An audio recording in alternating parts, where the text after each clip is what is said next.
Hello, I'm Dr. Edward Bethel, and in this video, I'm going to show you how you can use your Office 365 account to create surveys in Microsoft Forms. So the first thing that you're going to need to do is access your UB email account from on the web.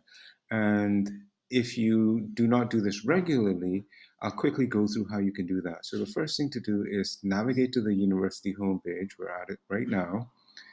Click on this link here that says UB Mail, and that will allow you to log into your online UB web mail account.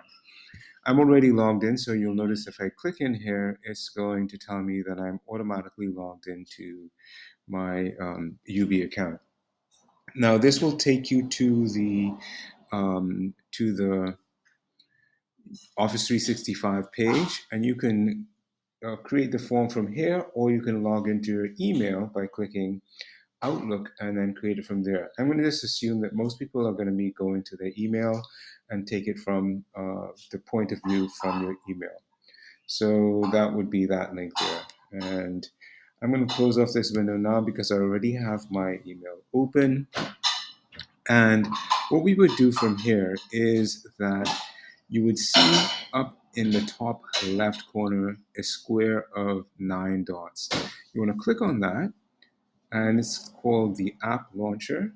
And you'll see that all of the different apps that are available to you in Office 365 are shown in that App Launcher. You want to scroll through and select Forms, and it will take you to your Forms homepage. Now, I have a whole bunch of forms created. I'm not going to really go into one of those. I'm going to show you how you can create yours from scratch.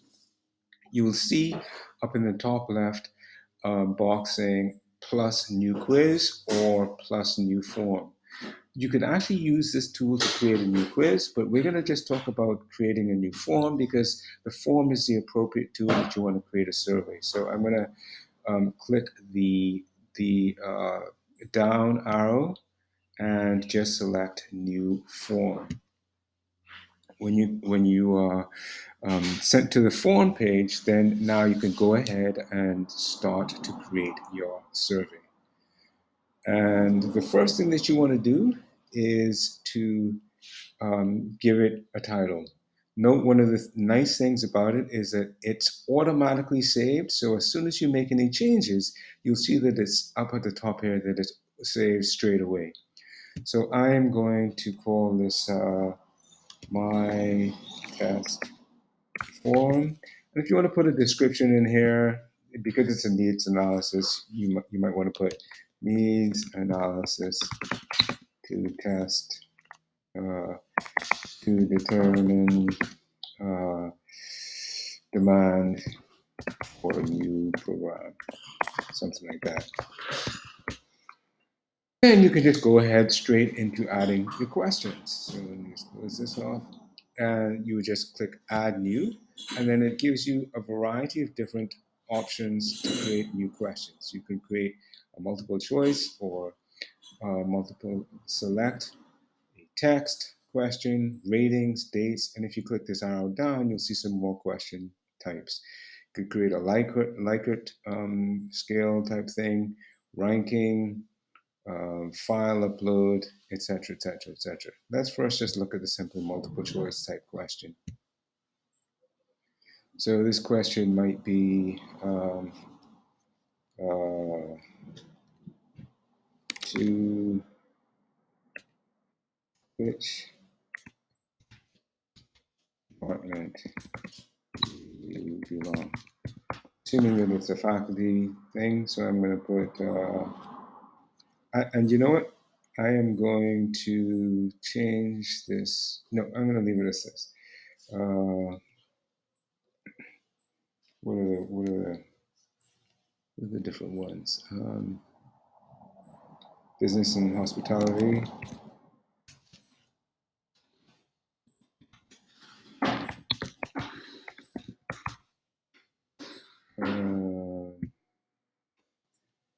The second one is going to be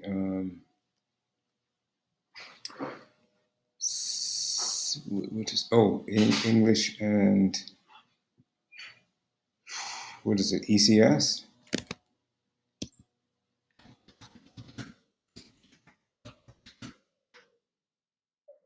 Sorry, English and Communications, that is ECS. I don't know why my screen continues to jump. Add another option.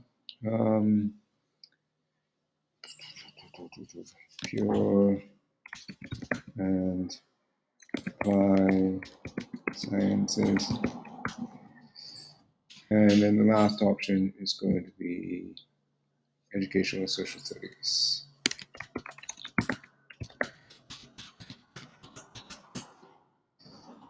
And you'll notice that if you have a teacher that may be teaching in more than one department, you could also have this as multiple answers.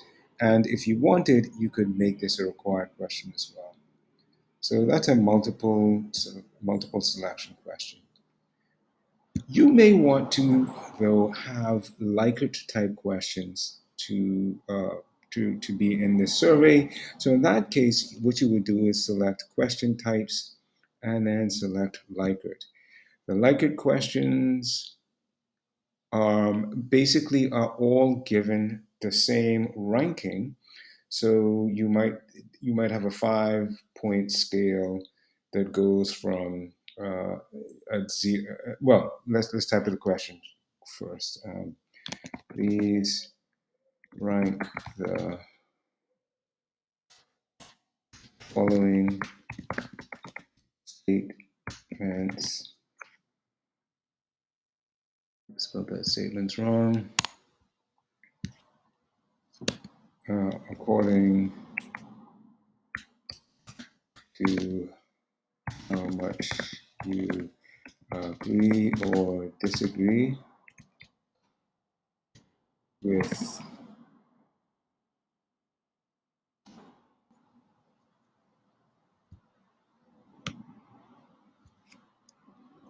one, strongly disagree, and 5 equals strongly agree. So then what you would do is go through and actually edit the options. This is 1 equals strongly disagree.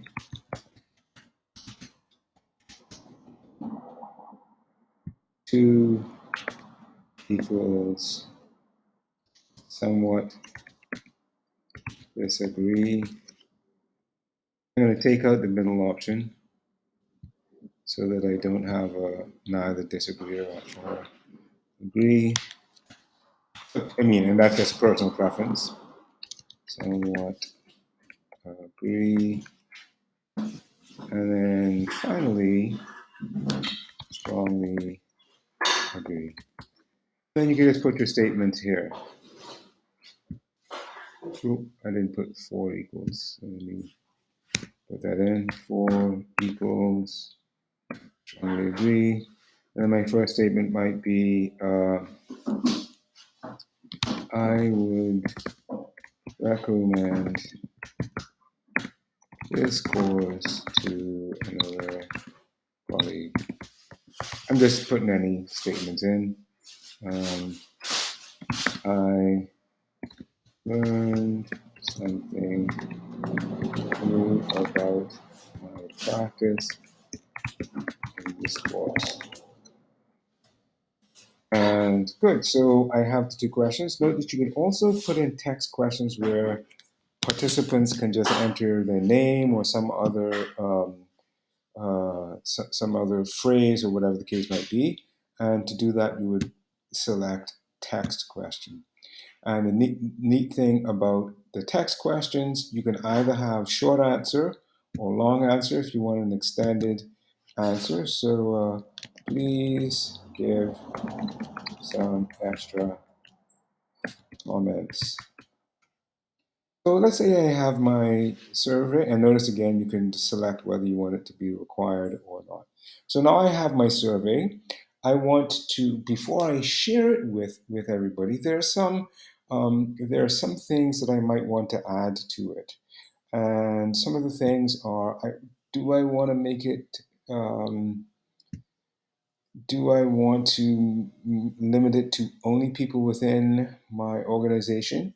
And if I do that, I can record the name or I can record the email or whatever. I can limit it to specific persons. I can say only one response is allowed per person. Now, if I want to share this with anybody, I would uncheck that and check anyone can respond. For the responses, you can set a start and end date. You can mix up the questions, etc., etc. You can also add a custom thank you message. The generic thank you message is something like your response has been thank you, your response has been recorded. But if you want to customize that, just click this box, and then you can type in whatever you want to have as your custom message at the end. Um, Good. If you want your recipients to have received their responses, you can then just click them here or have them get email notifications. But note that you would have to be collecting emails in order for that to happen. So I'm going to put it as only people in my organization can respond, and I do want to record the name so I can know who has responded to the survey. When your settings are as you would like them, you can just click the three dots up here to close that dialog, and you can go. Now you're ready to send it out to your participants. But before that, just to be sure it looks exactly how I want it to look, I'm going to preview my form. So I just click preview, and basically it shows me how it's going to look once I send it to my recipients. And so this is exactly how the form is going to look. Looks good to me, so now I'm ready to share it. So I click back, and now I can go. So just to rephrase, I would click preview to see what it looks like, and then back to get ready to share. Now I'm ready to share it to my participants. I just click share, and I can do several things. The first thing is I can just copy a link, and I would click copy, and then I can just email that link to whomever I want to do the survey. Or I can actually send it as an email, and particularly if I'm sending it to people in my organization, this sometimes is the easiest way to do it. So I just click email, and then it should actually, well, if you're using the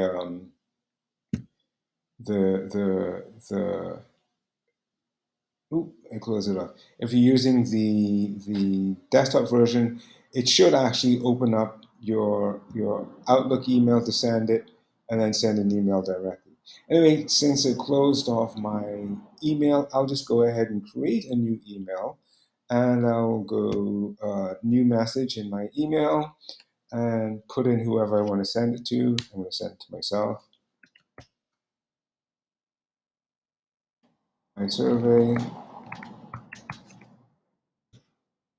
please participate in my survey. And then I just add the link because I'd already copied it, and then I can send. Now I'm also going to show you, because it should pop up in my email, I'm going to show you what it looks like for persons receiving their email with a survey in it. They can then just click and boom, they can go ahead and fill out the form. Now, once they've filled out the form, let me go back to my Microsoft Forms. Once they have filled out the form, then how do you collect your responses? Well, that's super easy. First, what you're going to do is just open up your test form, and you should see, in addition to your questions tab here, something that says responses tab. So I'm just going to click on my responses tab, and it should give me a summary of all of my responses down here, and an option for me to open up these responses in Excel. So it will automatically export these responses to an Excel spreadsheet. Now, this form has no participants yet, so obviously you can't see what it looks like the test form that I just created. I'll show you what it looks like for one of the forms that I've already created myself. So let's look at the UB Online Course Evaluation form. So if I open that up, again, I will see the questions tab, which is the default, and that's my questions. Those are my questions there.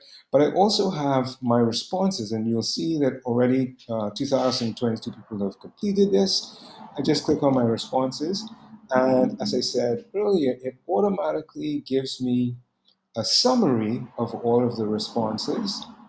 I can also get a, a list of all of the individual responses by clicking View Results.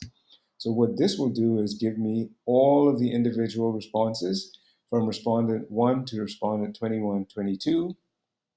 And in addition, I can open up this survey in Excel. So I just click on Excel, and a spreadsheet should open, and with all of these responses. Well, it's actually giving it to me to download. So I can just go ahead and download that and then open that up in Excel whenever I want to analyze my results. So that's how you can create a survey using your UB Office 365 account. I hope this helps. I'm going to try and put together a step-by-step so that that can further guide you in your needs analysis. Have a great day, and be sure to like my channel, subscribe to my channel, like this video and subscribe to my channel. Thanks. Bye.